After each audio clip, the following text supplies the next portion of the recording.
নমস্কাৰ বন্ধু বান্ধৱীসকল পুনৰ মই আপোনালোকক গুৰুজনাৰ জীৱনলীলাৰ সম্বন্ধে ক'বলৈ ওলাইছোঁ। 2 দিন পধন্তে আহিল বাহ্মণ আঠে বেঠে আহিলন্ত যত ভয়াগম এহিমতে দশা যেবে কৰিলেক সাংগ বাহ্মণক দিলা দান 100 গাংগ। গুৰুজনাৰ দিনত অৰ্থাৎ আজিৰ পৰা প্ৰায় 600 বছৰ আগত আজিৰ দৰে ৰাস্তা পদূলি সুচল নাছিল মানে ৰাস্তা পদূলিয়ে নাছিল। যান বাহনৰ কথাটোতো কল্পনাই কৰিব নোৱাৰে। এঠাইৰ পৰা অন্য ঠাইলৈ যাতায়াত কৰাৰ বাবে খোজকাঢ়ি চৌদলত উঠি যাব লগা হৈছিল আৰু পানী অংশত জলাশয় অংশত নাৱেৰে পাৰ হ'ব লাগিছিল। এঠাইৰ পৰা অন্য ঠাইত থাকিবলৈ হ'লে হাবি জংঘলবোৰ চাফ চিকুণ কৰি তেওঁলোকে অস্থায়ীভাৱে ঘৰ সাজি বসবাস কৰিছিল বা থাকিছিল। কাৰণ সেই সময়ত জনবসতি খুবেই কম আছিল, জনসংখ্যা কমৰ বাবে। সেয়ে বিভিন্ন প্ৰান্তৰ পৰা বাহ্মণ ভূঞাসকল পৰা আহিছিল। সকলোকে আদৰি আঠে বেঠে আদৰণি জনোৱা হৈছিল আৰু আঠে বেঠে বহিবলৈ দিয়া হৈছিল আৰু আপ্যায়ন কৰা হৈছিল। 200 টকা দশা কাৰ্যত বিলাই ল মাখা শিকা কৰি সুবৰ্ণক ভাঙ্গি দিল 2 খেৰ তোলা লাগিল 1 স্বৰ্ণহাৰ বস্ত্ৰ কম্বলক জানা লাগিল অপাৰ। তাৰ পাছত তেওঁ হবক 200 টকা মূল্যবান সম্পদ সোণ ৰূপ 2 কেজি সোণৰ অলংকাৰ কম্বল অৰ্থাৎ কাপোৰ কানি আদি বহুতো সম্পদ বিলাই দিছিল। পৰম্পৰা বুলিয়েতো আমি সোণদান ৰূপদান বস্ত্ৰদান অৰ্থাৎ চুৰিয়া চেলেং গামোচা গেঞ্জি আদি বিভিন্ন বস্ত্ৰ দান দিয়া, ভূমিদান টকা পইচা জীৱ জন্তু দান আদিবোৰ আমি দান দক্ষিণা হিচাপে দিওঁ। আৰু আজিৰ দিনত বহুত মূল্য হোৱাৰ বাবে ভূমিদান জীৱ জন্তু দান আৰু সোণদানৰ বিনিময়ত কিবা অলপ মূল্যকে আমি দিওঁ, সেইবোৰৰ নামত দান কৰোঁ। দান দক্ষিণা কোনো উৎসৱ বা কাৰ্য নোহোৱাকৈতো আমি দিব পাৰোঁ, সহায় সহযোগিতা কৰিব পাৰোঁ।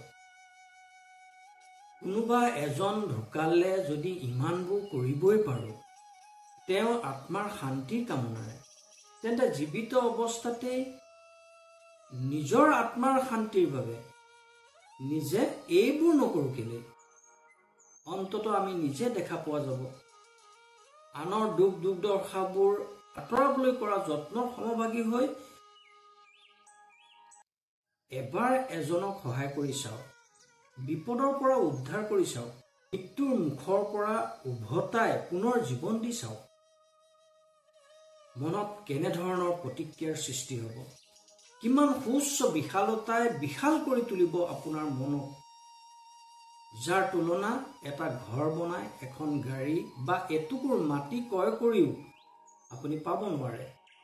মুখৰ সাজ আনক খুৱাই মনত যি সুখ অনুভৱ কৰিব, যি তৃপ্তি অনুভৱ কৰিব, সেই সুখেই হ'ল স্বৰ্গীয় অনুভূতি। সেই সুখ কোটি টকা পায়ো আপুনি পাব নোৱাৰে। স্বভাৱ সুলভ এনে ব্যৱহাৰবোৰে আসুৰিক গুণবোৰ নোহোৱা কৰি তুলিব আৰু ইয়াৰ দ্বাৰা অন্য সকলো প্ৰভাৱান্বিত হ'ব। এহিমতে ডেকাগিৰি যেবে দান কৰিল বিপ্ৰসৱে আপুনি স্বস্থানে চলি গৈল। গুৰুক দিলন্ত তুলি খাত বালিহত কুন্দা জ্বলা বেলা বাতি দিলে কণে।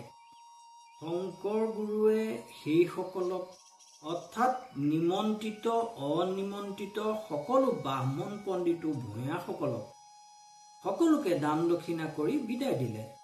গুৰু কণ্ডলীক সকলোতকৈ উচ্চ স্থান দি আসনত বহুৱাই জীৱনব্যাপী নাম উজ্বলাই ৰখা এটি ক্ষুদ্ৰ চিহ্ন লগত কাঁহৰ কাঁহী বাতি বস্ত্ৰ আদি অনেক বস্তু দান কৰিলে গুণী জ্ঞানী ব্যক্তিয়ে কেতিয়াও কাকো অসন্মান নকৰে, কাকো অসন্মানী নকৰে, সকলোকে সমান দেখে, সকলোৰে প্ৰতি সন্মান প্ৰদৰ্শন কৰে, কাৰোবাৰ অসৎ আচৰণত কোনো প্ৰতিক্ৰিয়া নকৰে, তেওঁৰ দৰে আচৰণেৰে তেওঁৰ দৰে ব্যৱহাৰেৰে পৰিৱেশ বিনষ্ট নকৰে। সেয়ে একাংশই তেওঁলোকক দুৰ্বল ও অপাৰক বুলি জ্ঞান কৰে আৰু ঠাট্টা মস্কৰা কৰে। সৰ্বগুণী মহান ব্যক্তিসকলৰ স্থান সঁচাকৈ বহু ওপৰত। সাধাৰণ সভ্যতাৰ আবেষ্টনীত থকা সকলে তেখেতসকলক কাহানিও ঢুকি নাপায়। বহুতৰ মনত প্ৰশ্ন জাগে, জ্ঞান কেৱল কিতাপৰ পাততেই সীমাবদ্ধ নে? হ'ব পাৰে প্ৰাৰম্ভিক পৰ্যায়টো কিতাপৰ পাতত, কিন্তু মহান হ'ব পৰাকৈ অপৰিসীম নহয়। কিছু সংখ্যক উচ্চ শিক্ষাৰে শিক্ষিত লোকৰ মানচিত্ৰসমূহ দেখোন তেনেপনীয়া। অপৌন্নত ব্যৱহাৰ, অপৌন্নত যুক্তি, অপৌন্নত আচৰণেৰে ভৰপূৰ। উচ্চ ডিগ্ৰী, উচ্চ খিতাপ, উচ্চ পদ এইবোৰ মহান হোৱাৰ কেতিয়াও কাৰক হ'ব নোৱাৰে। মহান হ'বলৈ হ'লে সাধাৰণ হ'ব লাগিব। শিক্ষাৰ লগতে অমায়িক, শান্তশিষ্ট হ'ব লাগিব। সৎ আচাৰ, সৎ ব্যৱহাৰৰ লগতে সত্য শুদ্ধ পবিত্ৰ অন্তৰৰ গৰাকী হ'ব লাগিব। ভেদাভেদ, জেদ, অহংকাৰ, আত্মগৌৰৱ আদিকে কৰি বহুতো বস্তু ত্যাগ কৰিব পাৰিব লাগিব। সমজ্ঞান, সমদৃষ্টিৰে আৰু সমভাৱেৰে পৰিপূৰক হ'ব পাৰিব লাগিব।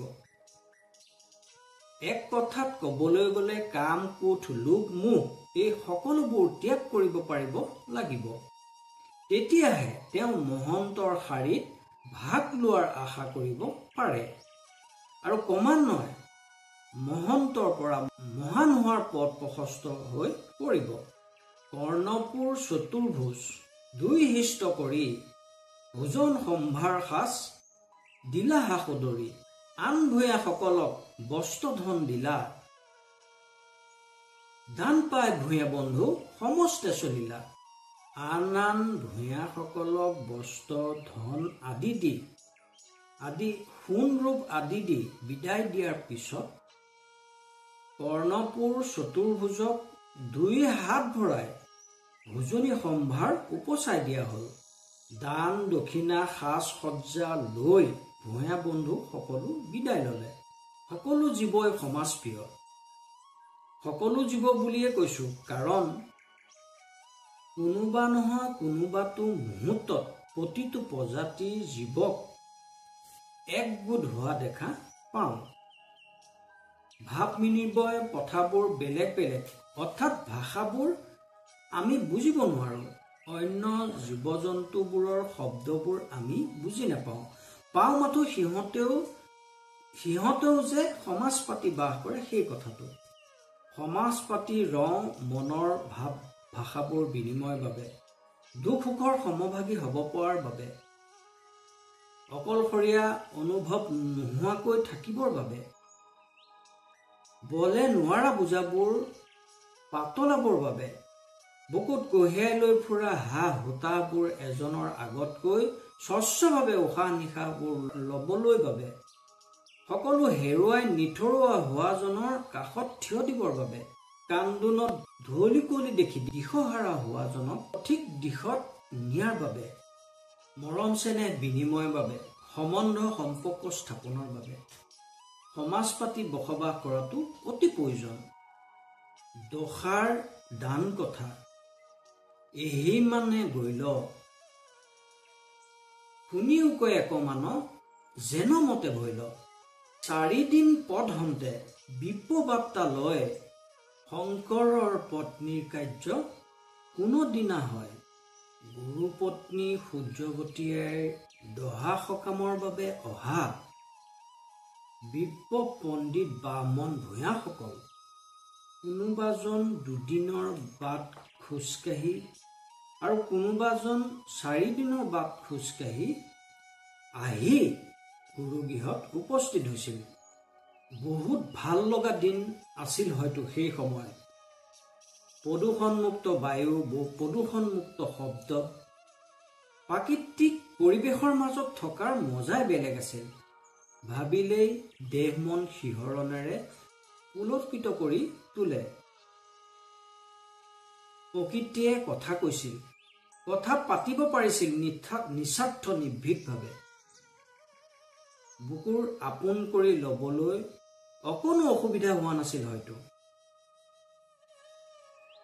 প্ৰতিটো দিশতেই সেউজীয়া দলিচাৰ দৰে উদ্ভিদবোৰে তাত পৰি বিভিন্ন চৰাইবোৰে কৰা কোলাহলবোৰে হয়তো আপোন পহৰা কৰি ৰাখিছিল। পাহাৰৰ জান-জুৰিবোৰে অনেক সুৰত গোৱা গীতৰ তালে তালে কিমানজনী নৰ্তকীয়ে দেও দি নাচিছিল, কিমানে তাক শুনিবলৈ কাণ থিয় কৰি ৰাখিছিল আৰু ইমানে চাগে চাই আত্মবিভোৰ হৈ ৰৈছিল। প্ৰকৃতিক বেয়া পোৱা হয়তো কোনো নোলাব, ভাল পোৱাৰ বাবে, ভাল লগাৰ বাবে প্ৰকৃতিত নাচি বাগি ঘূৰি ফুৰি দিনটো পাৰ হলেও ভাগৰ নালাগিছিল। সেইকাৰণে কৈছে প্ৰকৃতি প্ৰকৃতি অৰ্থাৎ মা বুলি। বিদায় লোৱাৰ আগে আগে মই পুনৰ আপোনালোকক মাধৱদেৱ পুৰুষৰ এফাকি অমৃত বাণী শুনাবলৈ বিচাৰিছোঁ। তেখেতে নামঘোষাত এনেধৰণে লিখি থৈ গৈছে, পৰম নিপুণ হবে বুজিয়া শাস্ত্ৰৰ তত্ত্ব, হৰিপদ পংকজে ভজিয়া, হৰি কীৰ্তনৰ মহা, নিৰ্ভয় আনন্দে মজি, থাকে সুখে মুকুতি তেজিয়া। জ্ঞানী সমাজে সকলো শাস্ত্ৰৰ সাৰ বুজি, হৰিপদ কমলত ভজি, হৰি কীৰ্তনত মগ্ন হৈ মুকুতি সুখক তুচ্ছ কৰি ভয়হীন হৈ মহাসুখত থাকে। নমস্কাৰ।